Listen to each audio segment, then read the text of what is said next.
టాలీవుడ్ లో pan India సినిమాలు చెప్పిన టైంకి వచ్చే పరిస్థితి లేదు.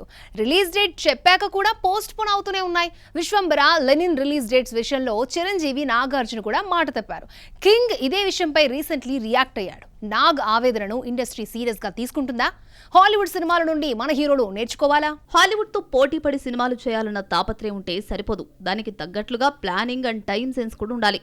టాలీవుడ్ సినిమాలకు ఇదే మిస్ అవుతోంది. హాలీవుడ్ లో ఓ సినిమా ఏడాది ముందు రిలీజ్ డేట్ లాక్ చేసుకుని ఆన్ టైంకి ప్రేక్షకుల ముందుకు వచ్చేస్తోంది. కానీ ఇక్కడ 2-3 రిలీజ్ డేట్స్ మార్చకుండా థియేటర్స్ లోకి సినిమాలు రావడం కష్టం. ఇది చర్చించేంత పెద్దది కాకపోయినా సీరియస్ ఇష్యూనే. రీసెంట్లీ దీనిపైనే నాగార్జున తన అభిప్రాయాన్ని కుండబద్దలు కొట్టి మరీ చెప్పారు. షూటింగ్ కంప్లీట్ అవుతున్న టెక్నీషియన్స్, మ్యూజిషియన్స్ దగ్గర సినిమా ఇరుక్కుపోవడంపై నాగ్ తన అసహనాన్ని వ్యక్తం చేశాడు. పోస్ట్ ప్రొడక్షన్ టీమ్ కు ఇంకో 2 వారాల ముందు రష్ ఇస్తే సినిమాను వాళ్లు మరింత మెరుగుపరుస్తారని చెప్పుకొచ్చారు. లెనిన్ మూవీ రిలీజ్ డేట్ విషయంలో తాను ఓ రిలీజ్ డేట్ చెప్పి మాట తప్పడంపై రిలీజ్ అయ్యాడు కింగ్. కానీ ఆయన చెప్పినంత ఈజీనా అంటే కానే కాదు. తప్పు టెక్నీషియన్స్ మీదకు తోసేస్తున్నప్పటికీ హీరోస్, డైరెక్టర్స్ చేస్తున్నదేంటి? ఓ సినిమాను చెక్కడం కోసం 7 తీసుకుంటున్నారు. పాన్ ఇండియా మూవీ అంటే కనీసం 2-3 ఏళ్లు తెరకెక్కించాల్సిందే. భారీ విఎఫ్ఎక్స్ ఉంటే మరో ఏడాదైనా పట్టొచ్చు. ఫస్ట్ హీరో అండ్ డైరెక్టర్ అనుకున్న టైంకి షూట్ కంప్లీట్ చేస్తే మిగిలినవి ఆన్ టైంలో జరిగే ఛాన్స్ ఉంటుంది. అంతెందుకు, నాగార్జున 100వ సినిమా దసరాకొస్తుందని అనుకున్నారు. కానీ మైల్ స్టోన్ మూవీ కావడంతో కాన్సంట్రేషన్ ఎక్కువై మరింత టైం తీసుకుంటున్నాడు. నాగార్జున విషయంలో ఆ రియలైజేషన్ ఏమైందన్న కామెంట్స్ వినిపిస్తున్నాయి. పోనీ ఈ మ్యాటర్ ఇకపైనైనా సీరియస్ గా తీసుకుని ఇండస్ట్రీ మారితే నిర్మాతల జేబులకు చిల్లులు పడ్డం తగ్గుతుంది, ఇండస్ట్రీ బాగుంటుంది. మరి నాగ్ ఆవేదనను పాన్ ఇండియా హీరోలు పట్టించుకుంటారా, లైట్ తీసుకుంటారా? ఇప్పటికే రిలీజ్ డేట్ లాక్ చేసుకున్న సినిమాలు ఆన్ టైంలో వచ్చేస్తాయా? చూడాలి. ఈ ఇండిపెండెన్స్ డేకి కోలీవుడ్ లో రసవత్తర పోరు జరగబోతుందా?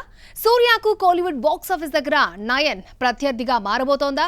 2 చిత్రాలు ఒకటే కాన్సెప్ట్ తో రాబోతున్నాయా? 2 years తర్వాత కోలీవుడ్ ప్రేక్షకుల ముందుకు వస్తున్న లేడీ సూపర్ స్టార్ కు పూర్వ వైభవం దక్కుతుందా? కరుపుతో హిట్ ట్రాక్ ఎక్కిన సూర్య నెక్స్ట్ విశ్వనాథ్ అండ్ సన్స్ తో ఆగస్టు బరిలోకి దిగుతున్నాడు. వెంకీ అట్లూరి దర్శకత్వంలో తెరకెక్కిన ఈ ఫిలిం ఆగస్టు 14న ప్రేక్షకుల ముందుకు రాబోతోంది. మమితా బైజు హీరోయిన్ గా నటిస్తున్న ఈ మూవీ ఇండిపెండెన్స్ సెలవుల్ని టార్గెట్ చేస్తోంది. ఈ మూవీకి పెద్దగా పోటీ లేదు అనుకుంటున్న టైంలో సూర్యతో బాక్సాఫీస్ ఫైట్ కు దిగబోతోంది నయనతార. గతంలో గజనీ, ఘటికుడు, రాక్షసుడు చిత్రంలో కలిసి నటించిన సూర్య అండ్ నయన్ ఈసారి బాక్సాఫీస్ వద్ద పోటీకి రెడీ అయ్యారు. విశ్వనాథ్ అండ్ సన్స్ రిలీజ్ అవుతున్న ఆగస్టు 14నే హాయ్ మూవీతో పలకరించబోతోంది లేడీ సూపర్ స్టార్. కవిన్ హీరోగా, లోకేష్ కనకరాజ్ దగ్గర అసోసియేట్ డైరెక్టర్ గా వర్క్ చేసిన విష్ణు ఎడవన్ ఈ మూవీకి దర్శకుడు. ఈ 2 సినిమాలు కూడా ఏజ్ గ్యాప్ లవ్ స్టోరీ లేనని టాక్. నయనతార ఈ మధ్య కాలంలో కాలీవుడ్ ప్రేక్షకులకు దూరమైంది. అన్నపూర్ణి తర్వాత అక్కడ సిల్వర్ స్క్రీన్ పై తళుక్కుమన్నది లేదు. భర్త విఘ్నేష్ శివన్ దర్శకత్వంలో వచ్చిన కాతువాకుల 2 కాదల్ తర్వాత సరైన హిట్ లేదు. టాక్సిక్ తో పాన్ ఇండియా బ్లాక్ బస్టర్ కొడదామని ప్లాన్ చేసుకుంటే లోకల్ మూవీ హాయ్తో ఎంట్రీ తీసుకోవాల్సి వస్తోంది. ఈ సినిమాతో హిట్ కొట్టి కాలీవుడ్ లో మళ్లీ తనకు తిరుగులేదని నయన్ ప్రూవ్ చేసుకుంటుందేమో చూడాలి. మాతృభూమి ఈ ఏడాది రావడం కష్టమే. కొన్ని ఇష్యూస్ వల్ల నెక్స్ట్ ఇయరే రాబోతుందని బాలీవుడ్ లో బస్. మరొకవైపు షారుఖ్ కింగ్ మూవీ షూటింగ్ కూడా లేట్ అవుతోందన్న రూమర్స్ వినిపించాయి. సల్మాన్ ఖాన్, షారుఖ్ ఖాన్ ఈ ఏడాది కనిపించిన కష్టమే అనుకుంటున్న టైంలో ఇంట్రెస్టింగ్ అప్డేట్స్ బయటకు వచ్చాయి. అవేంటో చూద్దాం. బాలీవుడ్ ఖాన్స్ త్రయంలో అమీర్ ఖాన్ ఈ ఏడాది కనిపించడం కష్టమే. ఎందుకంటే సితారే జమీన్ పర్ తర్వాత కొత్త సినిమా పట్టాలెక్కించలేదు. ఇక మిగిలింది షారుఖ్ ఖాన్ అండ్ సల్మాన్ ఖాన్. సల్మాన్ మాతృభూమి ఆగస్టులో రిలీజ్ కావాల్సిండగా పోస్ట్ పోన్ అవుతూ వస్తోంది. పొరుగు దేశంతో ఉన్న కొన్ని ఇష్యూస్ వల్ల కొన్ని సీన్స్ రీషూట్ చేశారట. దీంతో ఆలస్యం అవుతోందనే టాక్ వినిపించింది. ఏప్రిల్, ఆగస్టు అంటూ పోస్ట్ పోన్ అవుతుంటే మాతృభూమి వచ్చే ఏడాదే ప్రేక్షకుల ముందుకు వస్తోందని బాలీవుడ్ వర్గాల నుండి స్ట్రాంగ్ బజ్ వినిపించింది. ఈ గాసిప్స్ పై కాస్త లేటుగా స్పందించిన టీం ఓ పోస్టర్ ని పంచుకుని డేట్ ఇవ్వకుండా ఇయర్ మాత్రం 2026 అని మెన్షన్ చేసింది. దీంతో ఆడియన్స్ కూడా ఈ ఏడాదిలోనే ఈ మూవీ వస్తుందిలే అని క్లారిటీకి వచ్చేశారు. షారుఖ్ ఖాన్ కింగ్ కూడా ఇలాంటి రూమర్సే వినిపించాయి. డిసెంబర్ 24న రిలీజ్ డేట్ లాక్ చేసుకోగా షూటింగ్ లేట్ అవుతుందని, ఈ ఏడాది సినిమా రాకపోవచ్చని ట్రేడ్ వర్గాలు అభిప్రాయం వ్యక్తం చేశాయి. అయితే ఒక్క ఇంటర్నేషనల్ స్కెడ్యూల్ తప్ప ఆల్మోస్ట్ షూట్ కంప్లీట్ అయిందట. ఆగస్టులో ఆ కాస్త షూటింగ్ కంప్లీట్ చేసి గుమ్మడికాయ కొట్టేస్తారట టీమ్.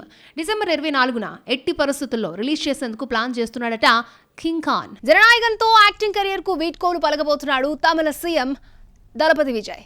జూలై 23న ప్రేక్షకుల ముందుకు వస్తున్న ఈ సినిమా ఎన్నో సవాళ్లను అధిగమించాల్సి ఉంటుంది. ముఖ్యంగా రజనీ పేరిటున్న రికార్డ్స్ చెరిపేయాల్సిన టార్గెట్ అతడి ముందుంది. జననాయకుడు విడుదలకి ఇంకా కొన్ని గంటలే మిగిలింది. జూలై 23న రిలీజ్ కాబోతున్న ఈ మూవీని భారీ ఎత్తున రిలీజ్ చేస్తున్నారు. 30 దేశాల్లో 8,000 స్క్రీన్స్లో స్క్రీనింగ్ కాబోతోంది. టాలీవుడ్ ఫిల్మ్ భగవంత్ కేసరికి రీమేక్ అయినా కూడా తెలుగు రాష్ట్రాల్లో పెద్ద ఎత్తున విడుదల చేస్తున్నారు మేకర్స్. ఇప్పటికే అడ్వాన్స్ బుకింగ్ స్టార్ట్ అయ్యాయి. తమిళనాడులో హాట్ కేకుల్లా అమ్ముడైపోతున్నాయట ఆ టికెట్లు. జననాయకన్ ప్రమోషన్స్ లో దర్శకుడు హెచ్ వినోద్ ఫుల్ బిజీగా గడుపుతున్నాడు. రిలీజ్ డేట్ దగ్గర పడడంతో వరుస ఇంటర్వ్యూలు ఇచ్చేసి మూవీని మరింత ప్రమోట్ చేస్తున్నాడు. ఇక ఈ సినిమాతో విజయ్ ముందు భారీ టార్గెట్స్ వెయిట్ చేస్తున్నాయి. ఇప్పటి వరకు కోలీవుడ్లో 1000 CR అందుకున్న హీరోనే లేడు. విజయ్ ఈ నెంబర్ని టచ్ చేస్తే ఈ ఏడాది సీఎంగా ఓ అచీవ్మెంట్తో పాటు 1000 కోట్లు నమోదు చేసిన తొలి కోలీవుడ్ హీరోగా హిస్టరీలో అతడి పేరు నిలిచిపోతుంది. తమిళనాడులో రికార్డులు సృష్టించాలన్నా తిరగరాయాలన్నా రజనీకాంత్కే చెల్లిందే. ఇప్పటి వరకు కోలీవుడ్ హైయెస్ట్ గ్రాసర్ చిత్రం తలైవర్ పేరిటే నమోదైంది. రోబో 2.0 800 కోట్లతో ఫస్ట్ ప్లేస్, 600 కోట్లతో జైలర్ సెకండ్ ప్లేస్ ని ఆక్యుపై చేసుకున్నాయి. వీటిని బీట్ చేయాల్సిన టార్గెట్ విజయ్ ముందుంది. అంతేకాకుండా ఫస్ట్ డే కలెక్షన్స్ లో కూడా తలైవర్దే పై చేయి. కూలీ ఫస్ట్ డే 151 కోట్లు కొల్లగొట్టి ప్రపంచవ్యాప్తంగా అత్యధిక వసూలు సాధించిన తమిళ చిత్రంగా నిలిచింది. లియో 148 కోట్లతో రెండో స్థానానికి పడిపోయింది. ఇప్పుడు కూలీ ఫస్ట్ డే కలెక్షన్స్ బీట్ చేసి విజయ్ దళపతి హిస్టరీ క్రియేట్ చేస్తాడో లేదో చూడాలి. Bollywood beauty Tara Sutaria glamour treat ఇస్తున్న స్కిన్ షో చేసిన నో హిట్. అనన్య పాండేతో పాటుగానే కెరీర్ స్టార్ట్ చేసింది, కానీ సరైన ఐడెంటిటీ కూడా రాలేదు. చేసిన సినిమాలన్నీ బాక్స్ ఆఫీస్ దగ్గర బోల్తా పడ్డంతో కెరియర్ డల్ అయింది. సౌత్ ఇండస్ట్రీలో లక్ టెస్ట్ కు రెడీ అవుతున్న గ్లామర్ డాల్ టాక్సిక్ లో బోల్డ్ కంటెంట్ తో అటెన్షన్ ని గ్రాబ్ చేస్తోందా? ధర్మ ప్రొడక్షన్స్ ఇంట్రడ్యూస్ చేసిన భామలకు బాలీవుడ్ లో భారీ ఇమేజ్ ఉంటుంది. కానీ తారా సుతారియాకు సరైన ఐడెంటిటీ రావడం లేదు. స్టూడెంట్ ఆఫ్ ది ఇయర్ 2తో కెరీర్ స్టార్ట్ చేసిన తారా ఖాతాలో సరైన హిట్ లేకపోవడం వల్ల కూడా మేకర్స్ లైట్ తీసుకుంటున్నట్లున్నారు. బాలీవుడ్ లో ఆఫర్స్ లేకపోవడంతో సౌత్ ఇండస్ట్రీ బాట పట్టింది భామ. టాక్సిక్ లో యశ్ సరసన నటిస్తోంది. 5 భామలు నయన్, కియారా అద్వానీ, హ్యూమా కురేషి, రుక్మిణి వసంతలతో పాటు స్క్రీన్ షేర్ చేసుకుంటోంది తారా సుతారియా. ఇంతమంది భామలుంటే స్పేస్ దొరికేది తక్కువే. అందుకే అటెన్షన్ గ్రాబ్ చేసేందుకు కావాల్సినంత స్టఫ్ ఇచ్చేస్తోంది.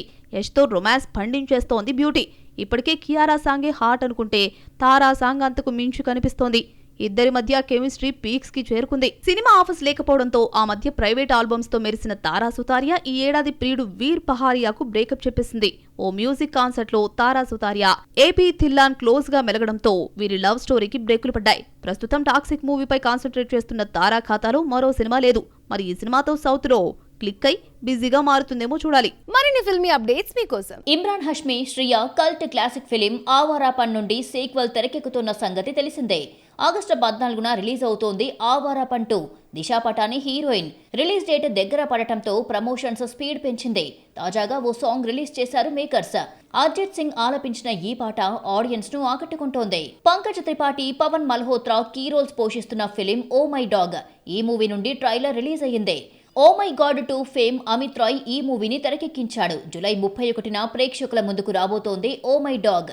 ఇది వాటి మన movie mixture. Next movie mixture లో మళ్ళీ కలుసుకుందాం. Till then keep watching NTV and this is Akshay signing off. Bye bye.